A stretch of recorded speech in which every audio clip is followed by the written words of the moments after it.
Hey, beautiful people. Today, I'm really excited to share a fun summer watercolor project with you.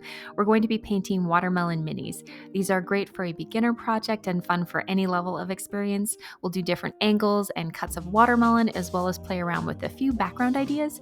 If you'd like to paint along, check the video description for a list of materials. We're going to start with a triangular watermelon slice, and I'm using a medium brush with lots of water and red, orange, and orange. And I'm basically just making a triangle. So I'll start on the right with a nice thick stroke and then kind of fan it out over to the left until we've got a triangle. Next, to add some dimension, I'm going to go ahead and take a paper towel and using a straight edge, align it with the triangle, leaving a darker strip and lift away color from the rest of it. So you get that, 3D effect. And then you can go ahead and add in a little more color as you like. Next, I'm going to move on to the rind using this pretty chartreuse color. I'm going to make a slightly curved line underneath the fleshy part, ensuring that there's a little white gap because there's always that white part of the rind for a watermelon. Then I'm going to follow it up with this deeper blue jungle green, and I'm just going to trace right on over my chartreuse line. Next, I'm going to take the corner of a paper towel and lift some of the color from the rind under the lighter fleshy part of the watermelon. Again, this will help add dimension. And I think we'll need to let this dry before adding more details, so while that's drying, we'll move on to our full melon cluster. For the full melons, I'm going to load my brush with a lot of water and chartreuse paint and make an irregular oval shape. Once I've got that outline, I'm going to work that paint across the melon, making curved C-strokes from top to bottom. Once filled, I'm going to lift some of the color from the center to create a natural highlight, and I'll just do this by dabbing it with a paper towel.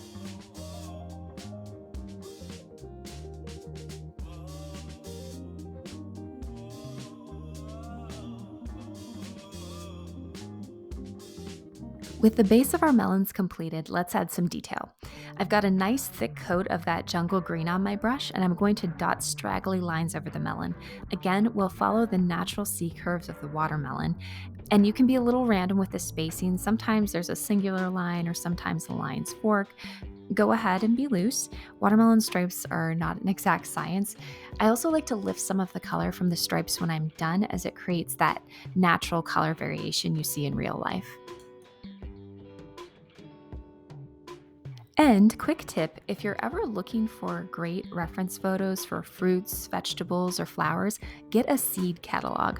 Not only do you get a good look at the plant, but you can also get some really great ideas for composition.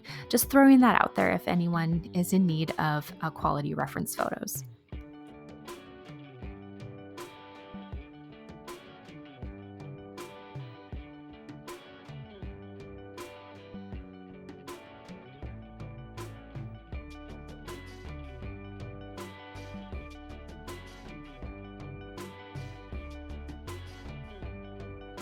Here, as a finishing touch, I'm just adding a tiny bit more jungle green onto my brush and adding a little more color in areas on the stripes where maybe a little too much lifted away. And yeah, you don't have to do this, but if you want certain parts of your stripes to be darker, go ahead.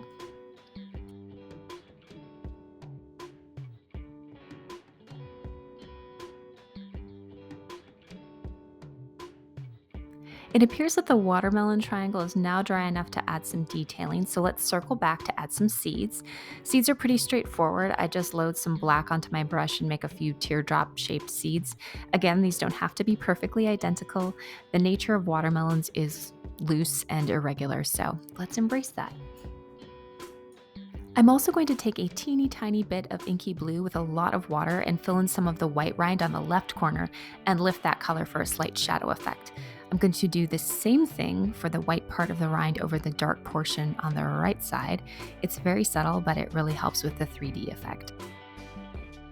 And finally, let's get started on our half circle watermelon wedge. For this, I'm going to load up a thick watery coat of red orange and make a straight line in the center of the paper. From here, I'm going to work the color down.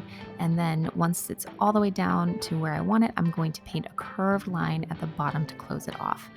Then I'll go ahead and lift some of that color to create the natural variation you see in watermelon flesh. For the rind, I'm going to take my chartreuse and paint a curved line underneath the fleshy part of the watermelon. And again, I'm going to leave a small gap of white for that white part of the rind. And once I'm done laying the chartreuse paint, I'm going to go ahead and lift some of that color with a paper towel.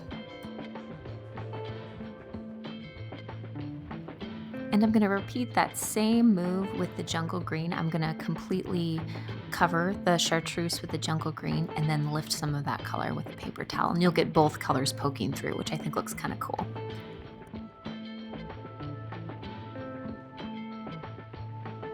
And as a finishing touch on this watermelon, I'm going to load more jungle green onto my brush and dab in some stripes along the edge.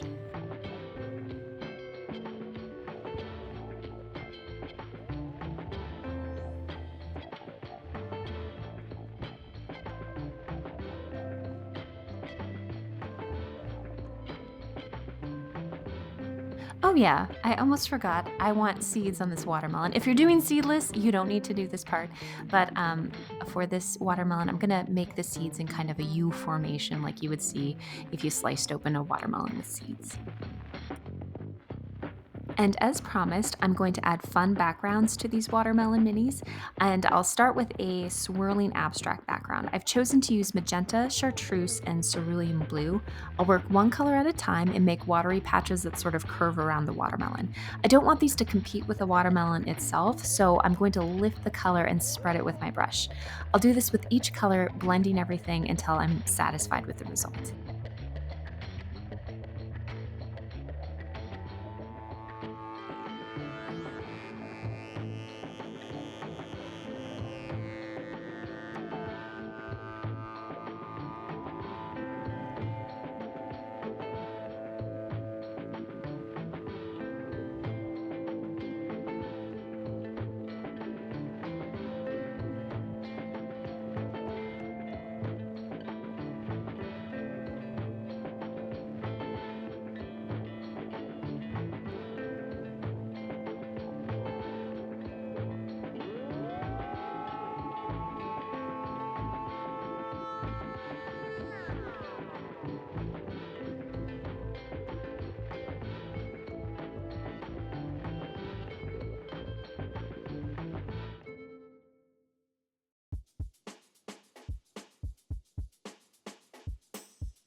All right, next I'm going to do something similar with our watermelon wedge on the right end here, but this time I'm going to add diagonal streaks instead of swirling patches.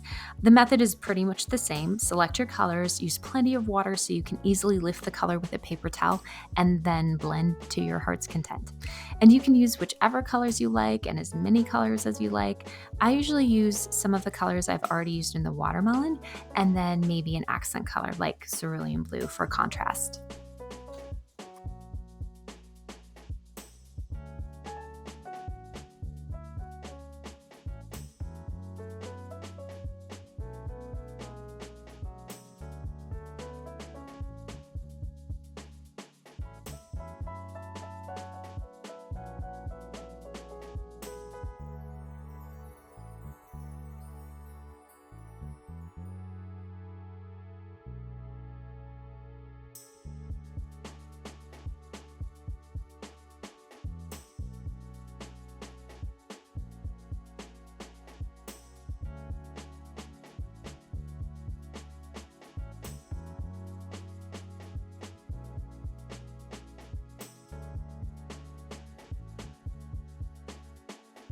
And finally, I'm going to finish up this trio with a simple splatter. I've chosen that pretty magenta I was using in the other frames, and making sure that the brush has a lot of water on it so the splatter's good. And if you get some on the watermelon, just blot it off and you should be all set. Once you're done with these babies, cut them out and you can find tiny frames for a mini art installment, or use them to write someone special a sweet little love note, or share your favorite summery recipe on the back. The possibilities are endless. If you've enjoyed this video, please remember to give it a like, and for more content like this, hit the subscribe button. Thanks so much for creating with me today. Until next time, take care.